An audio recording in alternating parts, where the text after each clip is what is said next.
Everyone, তোমরা সবাই কেমন আছো? আশা করি তোমরা সবাই ভালো আছো। এখন আমি দুপুরে রান্না করলাম খাসির মাংস। বাড়িতে মেহমান আসছে, তাই খাসির মাংস রান্না করলাম। প্রথমে মাংসটাকে গরম জল দিয়ে ধুয়ে নিয়েছি।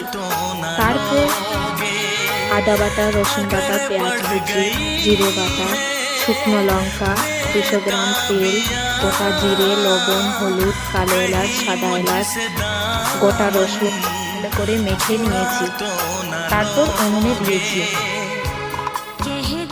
দেখো ভালো করে কষিয়ে নিচ্ছি। কালারটা দেখো কেমন লাগছে।